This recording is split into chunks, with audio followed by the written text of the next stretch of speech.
Tub. A very good morning to you, Alex. How are you today? Good morning. I am great. Yeah. Well rested. You're well rested? Yeah, which is surprising considering the week I've had, but it's okay. It's good. I'm saying we're just coming off the heels of the International Building Expo. I'm not sure if you were able to stop I did. by. Yeah, I did. I went to opening night. It was great. Of course, I'd Okay. stop by. Of course. course. The biggest thing in Georgetown. Well, the second biggest thing in Georgetown. And you were also at that EDM event. Yeah. How was that? That was great. The first EDM fest. For Guyana? Yeah, I don't know how to describe it. Yeah, I mean, they're calling it a festival, yeah. And I guess that's like also the center of what I want to talk about today as well, because I've been able to see this grow from years in the making. And I think, you gave me the we have to make this quick. This is a pep Yeah, talk. because we have an interview with Clinton coming up at 8:45 this morning. So we're going to jump straight into Yeah, it. go You know, ahead. there is this old saying, and I love to say it to as many people as possible, like it's small things, big things grow, right? And actually, I saw this quote yesterday on Facebook, the random million memes you see all over the place. And it was like, it said, being successful is boring because it requires doing the same thing over and over and over and over again. A lot of people get bored and stop doing it. And I've had the pleasure of the same. Okay, so if you're unaware and you're listening to this, there was a massive festival concert kind of thing Saturday night in the Marriott car park, and it was Guyana's first EDM electric dance music festival. Featuring Darude. Featuring Storm. Darude, big Yeah, boy, and yeah. featuring DJ Chucky out of Suriname and a couple other big players, and Michael Brun, who's Guyanese, but he's really big in the US. Okay.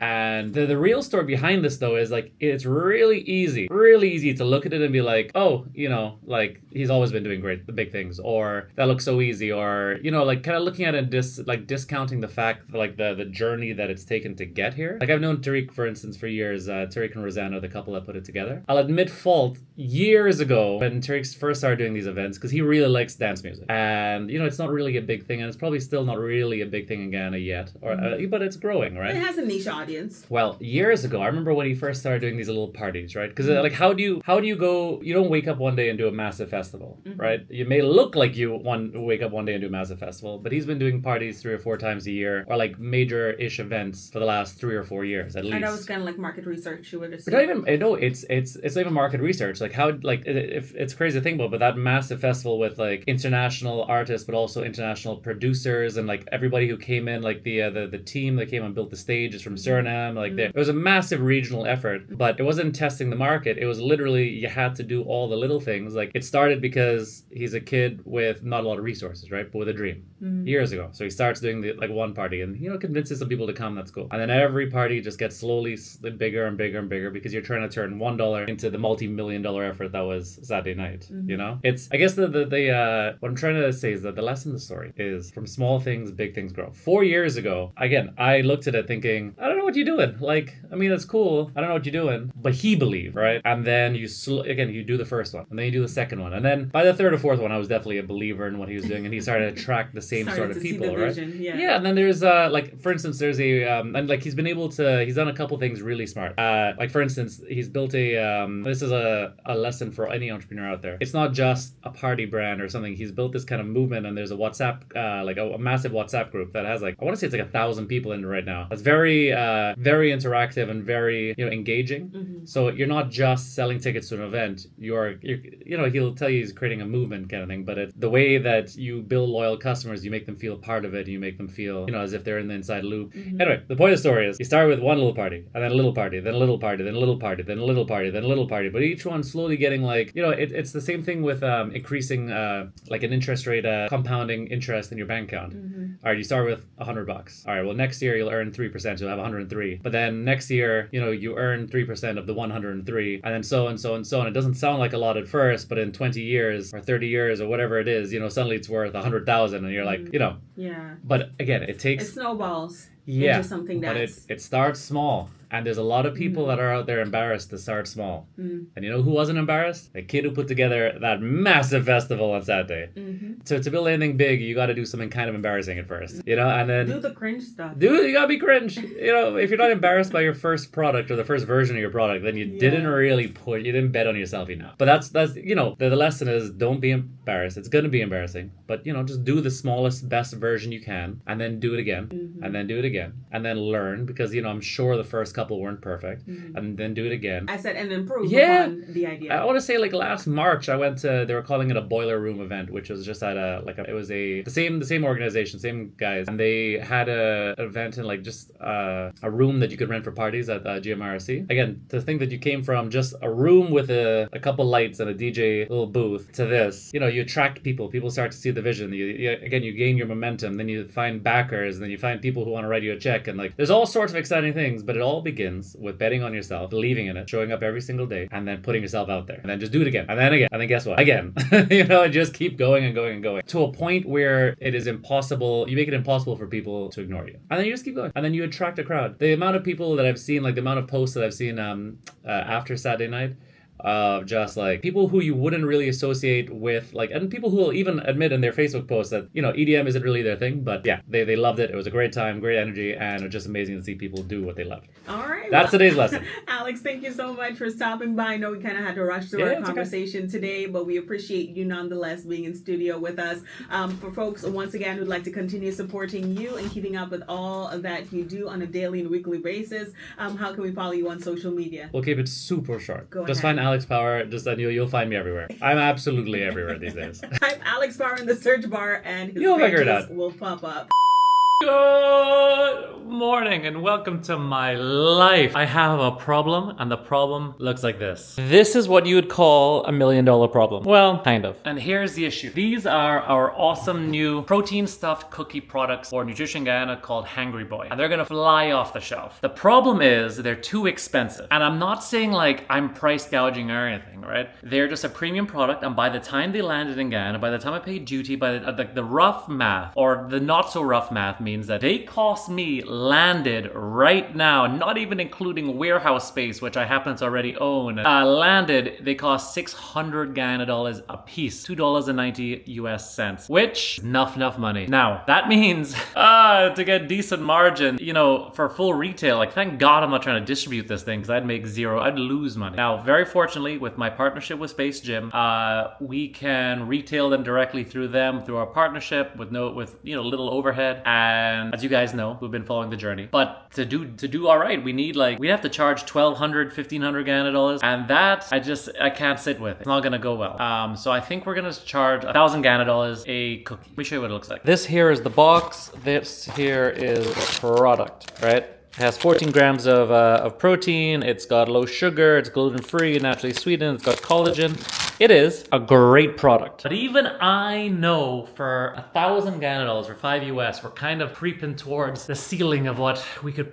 I mean, we could charge whatever we wanted to. We could probably sell a couple at 1,500, but 1,000 is already more than I wanted to charge, right? The entire idea of Nutrition Guyana was to be able to sell high quality stuff in Guyana, give everyone a worldwide experience.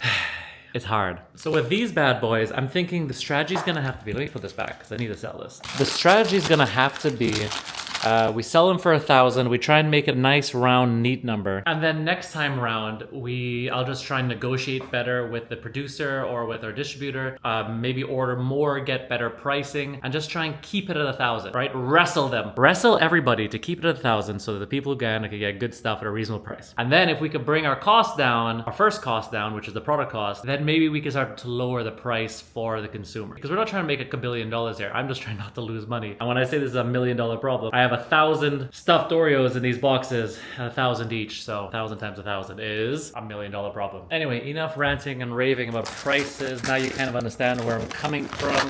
And I like this level of transparency. I don't want you to come and see this shelf's twin sister in Space Gym, see the pricing and be like, oh, Alex is raising money for the Porsche fund, which he is, but slowly. I really want you to understand that, like, if it costs $1,000 in store, it's not making that much money. And I think that's the reality. It must be the reality for a lot of products around here. Like, it's rough out here. Anyway, right now I need to pull 3 boxes. So 1 cookies and cream. Oh, so these are the flavors we have. Cookies and cream, white chocolate peanut butter, and chocolate malted milk. This is the best one so far, followed by this. But cookies and cream, whoo! All right, these are ready to go to Space Gym now. I've actually got the car full of cans and proteins as well to restock everything. Alright guys, I've done you a disservice. In all that excitement of restocking space, I completely forgot to film it. So that took a good hour and a half. Just the grind. I know you hire someone to do it. No, look, these little things. Well, firstly, I didn't really expect it to take this long. And secondly, if you want to do it right, do it yourself. But there's a little indication, if you don't have a delivery van, don't let that like get in your way. This is a little Toyota Rush, right? This is particularly a small car, and these are just all the empty boxes. This car was packed to the roof with protein, energy drinks, and Hangry Boy, and all the stuff. You're gonna find if you got the will, if you have the will, you have the way. Find the will, find the way. Something like that. It's along those lines. You join me back in the apartment of apartments, Sky Tower. I call it Sky House, Power Tower, whatever you want to say. Atlantic Tower, Sheriff Street, having a grand old time. Above the nonsense. Okay, let's get back to business. This episode, this Monday has not been a super exciting one, so I'll just give you guys like a breakdown of where we're at with all the little business things. Because I had someone ask me the other day, actually, what is going on with, for instance, the 2 bits of land that I was developing in Diamond at the beginning of this vlog series. And I think actually this is a really good lesson on what my world is like. So this is how my world is at the moment. I have, and I'm sure, I mean, and I hope that maybe 1 or 2 of you could relate to me. I have very few resources in the grand scheme, right? Like I'm paying rent. I've got the lights on. I got food. You don't have to worry about me starving. I've got my little businesses going on, but in the grand scheme, I don't have like resources that we see a lot of, like especially in Guyana right now. Yeah, you know what I mean. If you're watching this and you're kind of like, yeah, I get it. Sure. Okay, so I got energy though. I got ideas. I got effort. I got a little bit of following. I got you guys. So I have to do the best I can with these things. And so that means that like I'm knocking on doors all day looking for opportunity. And as opportunities come, I work on them. And the thing is, opportunities come. Here's a little bit of science on the universe of opportunities. There's a direct correlation between the speed at which opportunities come and sometimes the speed at which they leave, or the delta, the ability for them to leave as well, right? I'm not saying guaranteed to leave. I'm saying if they're coming and they look great and things are moving, there's also a very good chance they could leave at the exact same velocity, okay? Ronald, you're gonna have to try and equate this. Speed at which opportunities arrive can be greater than or equal to the speed at which they leave. That's just how it is. And what by that I mean, with the land project, I'm doing it with a lawyer friend of mine, and it's his land, it's not my land. And we were developing it out, but then there's like 3 of us in that group, and it's not happening. It's just become a little bit stagnant. He's got things he's trying to do, and I cannot hang around and wait for things to happen. I need to be out there every single day, hand-on-hand combat, trying to get things done, trying to see the next opportunity and seeing what we can do. And it's not because I lack patience, it's just because like stagnation will be the end of me, right? Like I'm doing, like I said, I'm doing okay. All right, I got food in the fridge, I got water in my dispenser, rent is paid, so it's not as if I need to make money tomorrow to survive. But what I need to do also is to be very agile in the way that I move and be able to like feel out opportunities. The land is developed, those 2 bits of land are great. To give you perspective, let's say our budget was 10 million. I do not want to be just continuously chasing to get little invoices done and whatever. I'm not saying like I need you to write me a check for 10 million bucks, but you need to put it into an account to make it available so that once we have an agreeable plan, I can go and work. And if you're gonna have me running around all over the place, it don't make sense. So that project is on pause. I've let them know exactly, and like also they got some other ideas they want to do, and I was like, look, no, that don't make sense. There's no ego in it. That just don't make sense. So I have very clearly been like, look, until you guys are serious and put cash into an account, and like we could do it, and we could do it properly, because I don't want to do this whole 2-bit thing, which I find a lot of people in Guyana, not a lot of people, there's been a couple opportunities so far in the last year or so that are the same thing. They, just a little bit, and I ain't playing that game because that takes too much of my energy, and it strangles and starves the possibility of a future. The land is still there. It's been flattened. It's been leveled. It's all good. It's just been paused right now. And it's no foul to anybody else, right? Guyana right now is in silly season. We have elections coming up at the end of the month or the beginning of next month. A lot of people don't want to be at the forefront in the media like I am, right? A lot of people, well, not even like I am. A lot of people don't want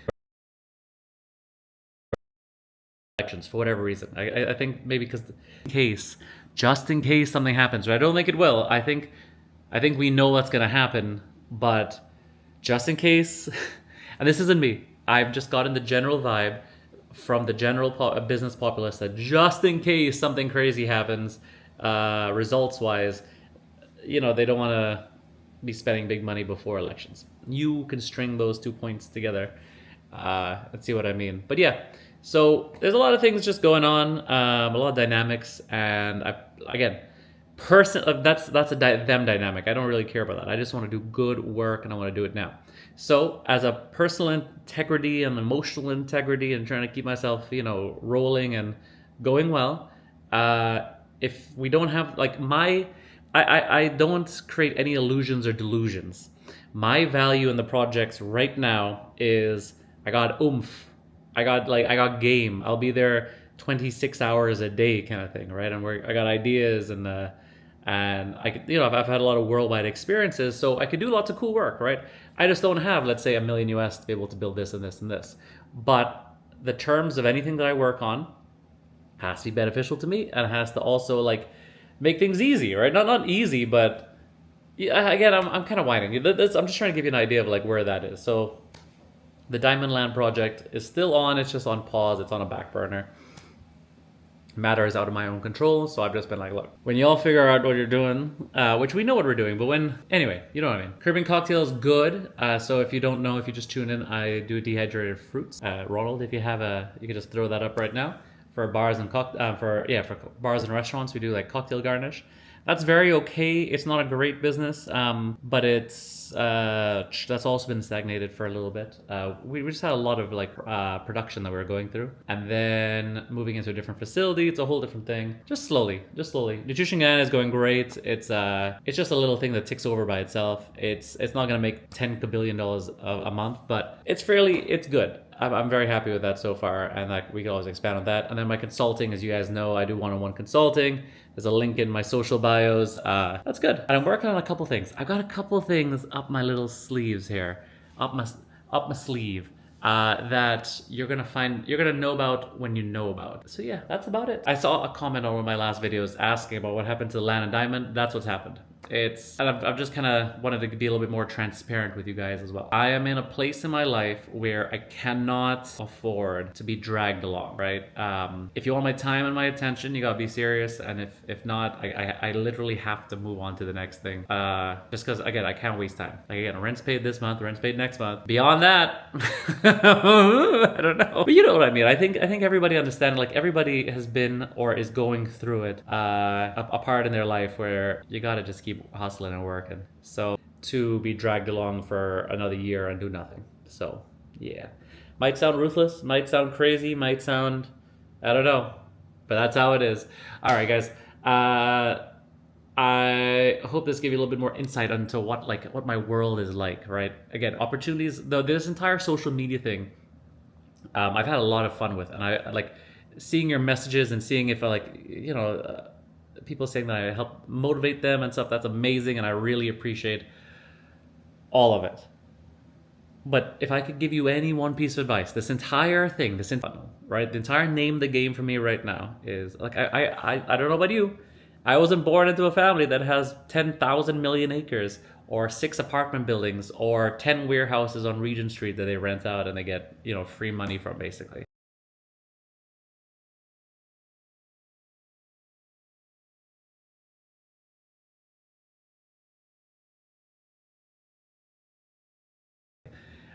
So when moving back here, very little opportunity, well, lots of opportunities, very little tangible assets. If not, I got the Land Cruiser, I got the Rush. That was all I got.